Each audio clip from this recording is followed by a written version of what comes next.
Shalom, Bapak Ibu Saudara yang dikasihi oleh Yesus Kristus Tuhan kita. Apa kabarnya Bapak Ibu pada pagi hari ini? Sebelum Bapak Ibu memulai pekerjaanmu pada hari ini, terlebih dahulu kita bersatu di dalam doa. Damai sejahtera Allah yang melampaui segala akal, kiranya memberkati hati dan pikiranmu sekalian dalam Kristus Yesus Tuhan kita. Amin. Bapak Ibu Saudara yang dikasihi oleh Yesus Kristus, firman Tuhan yang akan kita dengar pada pagi hari ini, yakni Kamis tanggal 5 Februari 2026. Demikian firman Tuhan yang tertulis dalam surat Paulus kepada jemaat di Tesalonika, 2 Tesalonika 1 ayat 11. Karena itu kami senantiasa berdoa juga untuk kamu, supaya Allah kita menganggap kamu layak bagi panggilannya dan dengan kekuatannya menyempurnakan kehendakmu untuk berbuat baik dan menyempurnakan segala pekerjaan imanmu. Demikian firman Tuhan. Saudara-saudaraku pasti pernah mendengar istilah fit and proper test. Ya, jadi kalau Bapak Ibu hendak punya SIM, apakah itu SIM roda 2 motor atau SIM roda 4 mobil, maka Bapak Ibu harus mengikuti fit and proper test. Fit and proper test ini dalam bahasa Indonesia disebutkan sebagai uji kelayakan. Jadi kalau Bapak Ibu sudah dites uji kelayakan, maka akan diberikan SIM sesuai dengan keinginan Bapak Ibu Saudara, apakah itu SIM mobil atau SIM motor. Tapi kalau Bapak Ibu belum memenuhi kriteria seperti yang mereka inginkan, maka Bapak Ibu Saudara akan diulang kembali sampai mahir atau sampai layak untuk menerima SIM tersebut. Saudara-saudaraku yang dikasihi oleh Yesus Kristus Tuhan kita, demikian kita juga orang Kristen. Orang Kristen juga pastilah akan diuji kelayakannya.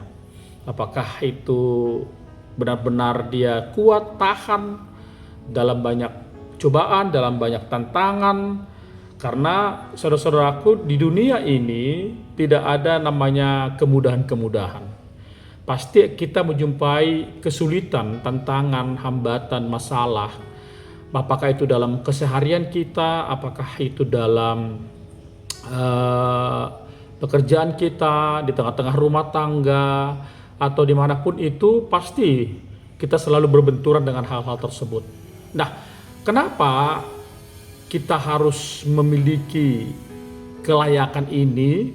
Karena hanya orang yang berimanlah, yang kuatlah di dalam Kristus, yang notabene, yang jelas-jelas dia tidak mau larut dengan itu semua, karena dia memiliki iman yang kuat melalui firman Tuhan yang telah dia baca, melalui firman Tuhan yang telah dia dengar di ibadah daripada hamba-hambanya, atau mungkin melalui doa-doanya setiap hari kepada Tuhan. Maka dia dikuatkan untuk melawan hal-hal tersebut di tengah-tengah kehidupannya. Nah, makanya firman ini sangat jelas Paulus katakan kepada jemaat Tesalonika, ketika kamu menghadapi hal-hal tersebut di luar imanmu, di luar otoritas kehidupanmu, maka satu hal yang kamu lakukan adalah supaya kamu senantiasa, ya, kalau Paulus berdoa kepada jemaat Tesalonika, maka kita juga harus benar-benar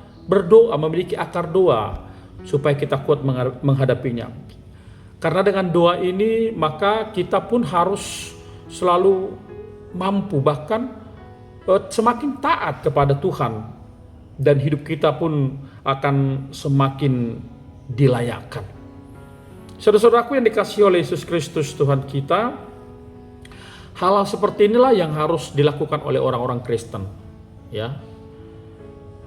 Ketika dia mampu berbuat baik, ketika dia mampu melakukan pekerjaan imannya di tengah-tengah kehidupannya, karena dia telah memiliki kekuatan yang luar biasa yang telah dimampukan dalam hidupnya melalui imannya, dan itu yang menjadi salah satu hal yang sangat sempurna ketika Tuhan memberikan itu kepada kita masing-masing.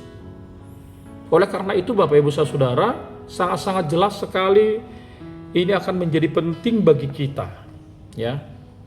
Karena tidak semua orang yang memanggil Tuhan dalam hidupnya layak diperjuangkan oleh Tuhan.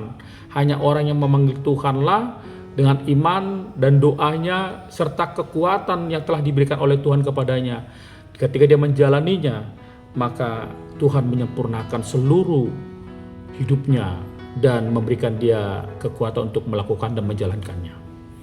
Kalau orang-orang yang hanya teoritis dan hanya tidak pernah melihat bahwa suatu tantangan itu akan menjadi sesuatu kekuatan yang luar biasa dalam hidupnya, ya itu akan bisa disempurnakan. Tapi ketika saudara boleh menghadapi tantangan ini, bahkan boleh benar-benar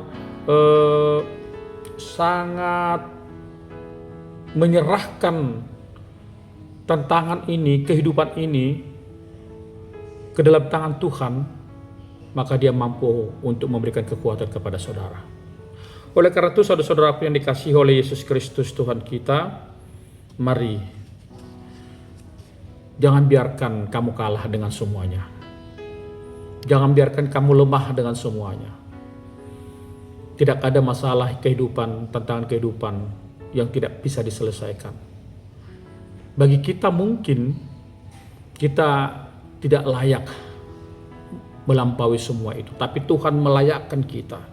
Kita tidak orang yang sempurna, tapi Tuhan menyempurnakan kita. Kita tidak orang yang paling taat, tapi Tuhan memberikan ketaatan kepada kita melalui Roh Kudus. Dan kita mungkin secara manusiawi tidak yang paling setia, tapi Tuhan memberikan kesetiaannya melalui gambarannya sebagai anak Yesus, anak Allah di tengah-tengah kehidupannya, yang mati bagi kita yang mau rela berkorban dan di kayu salib untuk menebus dosa-dosa kita. Mari saudara-saudaraku, tetap semangat menjalani hidupmu. Pastikan ketika saudara disempurnakan oleh Tuhan dan layak untuk itu semuanya, maka lakukan itu dalam segala perbuatanmu yang baik. Amin. Kita berdoa. Terima kasih Bapa di sorga atas firman yang telah Engkau berikan bagi kami. Kau layakkan kami Tuhan untuk melakukan semuanya itu dan menghadapi setiap tantangan masalah dalam kehidupan kami. Biarlah Engkau berkati kami melakukan firman-Mu setiap hari. Dan kami yakin dan percaya Tuhan mendahulukan semua perjalanan hidup kami. Dalam Kristus Yesus kami berdoa dan bersyukur kepada-Mu. Kasih karunia Tuhan kita Yesus Kristus, pengasihan Allah Bapa dan persekutuan dengan Roh Kudus kiranya memberkati saudara-saudara sekalian. Amin. Selamat pagi, Tuhan Yesus memberkati.